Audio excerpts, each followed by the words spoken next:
So Bernie, where are you? If you're going to lead this, by the way, we would love to have the leader of the populist left actually give directions, right? So stop taking directions from Biden, et cetera. And it looks like you did that. Great, wonderful, happy to have you back, okay?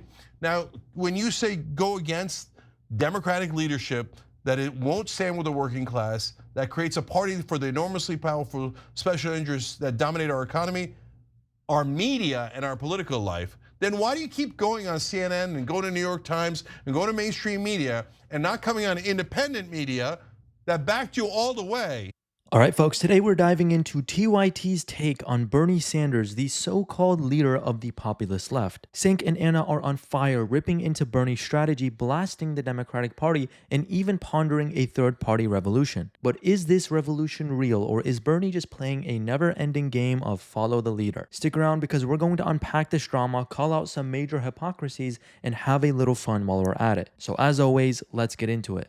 We're taking on very powerful forces who are concerned about one thing and one thing alone, and that is they want more and more wealth for themselves and more power over the economic system and the political system.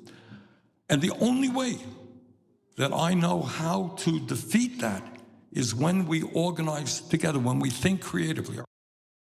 That was Senator Bernie Sanders, who is absolutely fed up with the Democrats and is continuing to make clear to the public that they need to make some serious changes. An email he sent to supporters over the weekend also has some people raising eyebrows, wondering if his next big plan is to start a third party. Oh boy, a third party. It sounds bold, right? But let's pump the brakes. Starting a third party in this country is like trying to win the Super Bowl with a high school team. It's not impossible, but the odds are stacked against you. And let's be honest, does Bernie have the guts to break away from the Democrats? He spent his whole career riling against them, but when push comes to shove, he's always come back to the fold. A third party would shake things up, but it would also take real courage and commitment, and Bernie's track record on that is shaky at best. Let me know if you guys think it's at all possible down in the comments below. So let's get to what the message was, and then we'll discuss what the intention is here. He writes that the Democrats ran a campaign protecting the status quo and tinkering around the edges. Trump and the Republicans campaigned on change and on smashing the existing order. Not surprisingly, the Republicans won.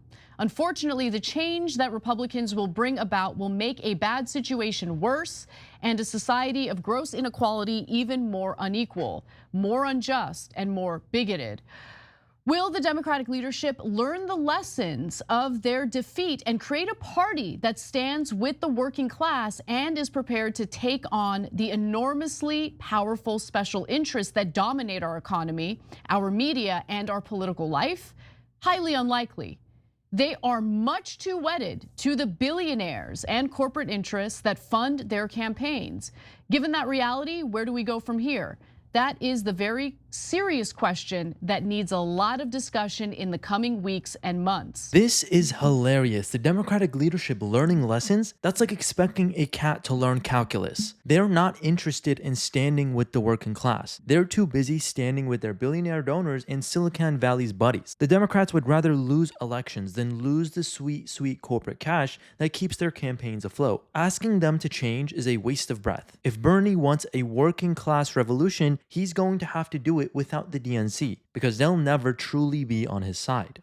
Finally, in the message, he asks this: how do we recruit more working class candidates for office at all levels of government? Should we be supporting independent candidates who are prepared to take on both parties? And so today, Bernie continued with this attack on corruption and the corruption within the Democratic Party. Again, writing on X, if the Democratic Party is to become a Democratic Party, small d, the first job of a new DNC chair is to get super PAC money out of Democratic primaries. AIPAC and other billionaire-funded super PACs cannot be allowed to select Democratic candidates. love it. I love it too. Cenk, this is something that you've been wanting Bernie to do for a long time now, specifically hyper-focus on the real issue here, which is how corruption has made its way into the Democratic Party. So I agree with you on that. What I don't agree with, though, necessarily is the interpretation of this message by some on the left. Nathan Robinson, for instance, thinks, he might be trying to start a new political party. Hope he starts a political party. Peter Dow says, is Bernie starting a new party? I don't think that that's what Bernie is necessarily calling for, but to be frank, I don't know what he's calling for here specifically, right? So what's your interpretation? Yeah, no, I think he's doing something that is incredibly similar to what we're doing, and why he's not coming on this show is a mystery to me, which we'll come back to in a second. But so before the election, not after the election, I started a populist plank here at tyt.com, and I said, look, no matter who wins, whether it's Kamala Harris or Donald Trump, we should all say that we're going to start a populist voting bloc. And that's the point of signing on to that, basically that petition. To say, I'm going to vote for the person or candidate or party that does these things, and I don't really give a damn if they're Democrat, Republican, or independent. And if you're a Democrat and you say, I'm not going to do any of those things, and I'm not going to fight for any of those things, but you owe me your vote anyway. No, if you don't do these things, we're not going to vote for you.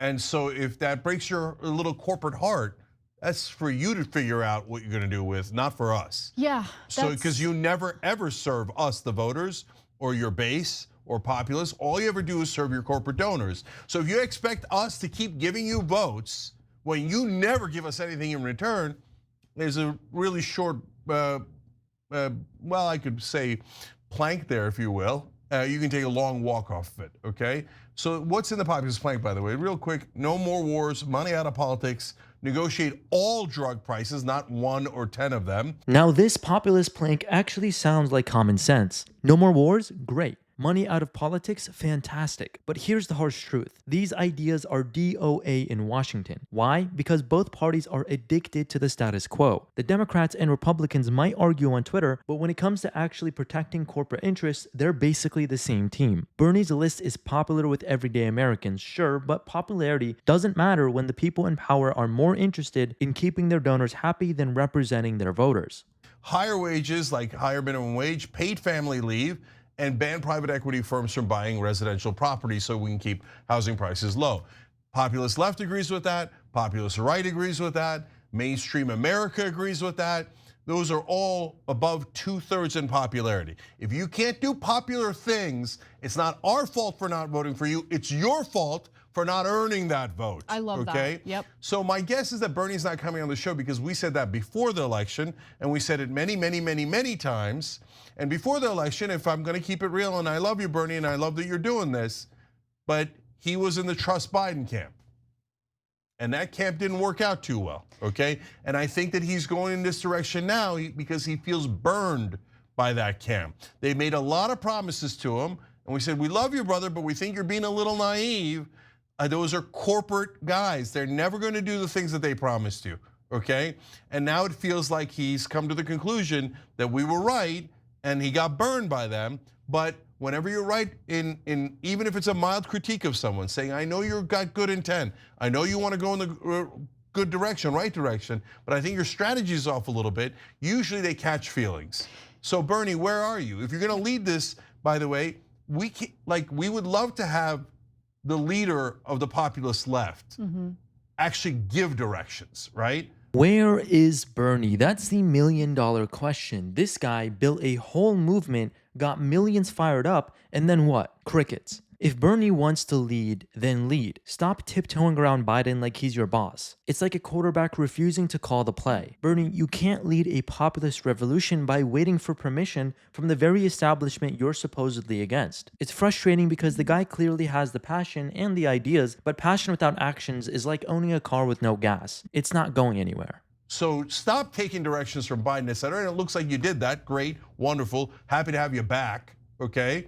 Now, when you say go against Democratic leadership, that it won't stand with the working class, that creates a party for the enormously powerful special interests that dominate our economy, our media, and our political life, then why do you keep going on CNN and going to New York Times and going to mainstream media and not coming on independent media that backed you all the way? So sorry, brother, but you got to start leading. This is a great step in the right direction, and I appreciate it. And you can lead without us. Go on Jim Bob's show or whatever, right? But for God's sake, start leading in this direction and do not get bullied by your so-called colleagues in the Democratic Party who have never been your friends. To be fair, lately it doesn't seem like he would be bullied by his Democratic colleagues because he's been consistent, yes, after the election in attacking the Democratic Party for the right reasons, honestly. The corruption, the fact that they were much more interested in protecting the status quo rather than serving the American people or speaking to the real economic frustrations they've been dealing with for so long in this country. And look, I hear where you're coming from when it comes to Bernie. I think that he had some positive influence over Biden during Biden's term, which is why he's got a soft spot for Biden. And I'm going to be a little softer when it comes to Bernie. I've got a massive soft spot for him. And, you know, when I think about my own brand of politics and what I believe, my mind always goes back to who Bernie was and what he was campaigning on in 2015 and 2016. And I know that's who he really is. I know that he wants to fight for a better country and for better working conditions and better treatment for American workers. His heart is in the right place. He pursued a different strategy after being a warrior against corruption in the Democratic Party for so long. Remember, he got burned for doing that in 2016. No, I know. We've all been burned together. Yes. Okay. Yep. But then when you turn on the people who also got burned along with you, that is not helpful. Okay. And if people haven't gotten it yet, the establishment attacks everyone who is a populist. They attack everyone who's an outsider.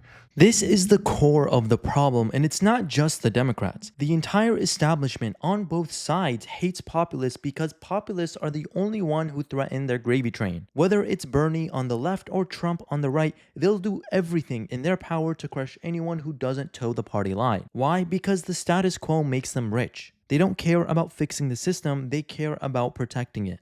So if you believe the garbage that they print, well, then if I believe the garbage they printed about Bernie Sanders, I think that his followers were Nazis, brown shirts, and that he was going to execute people in Central Park. All things that they said on the liberal channel on MSNBC, right. Okay? But I never believed any of that stuff, and all I ever did was defend Bernie Sanders on the things that he deserves defense on. So what I'm a little worried about, and look, the reason I mentioned not coming on the show is because, look, guests, oftentimes, 9 out of 10 times, they don't do well for us. Yeah, interviews don't perform well. So just get this stuff out of your head from old TV, like, oh my God, if you have access to guests, your ratings are gonna be better or you're gonna be better off. No, usually our ratings are worse with guests. So what do we make of all of this? Bernie's got the right message, but the wrong strategy. The Democrats are never going to change and the media will never stop attacking populists. If Bernie really wants a revolution, he needs to stop playing nice and start taking on the system for real. Let me know your thoughts in the comments. Are you still holding out hope for Bernie or is it time to move on? Don't forget to like and subscribe, it really helps out the channel,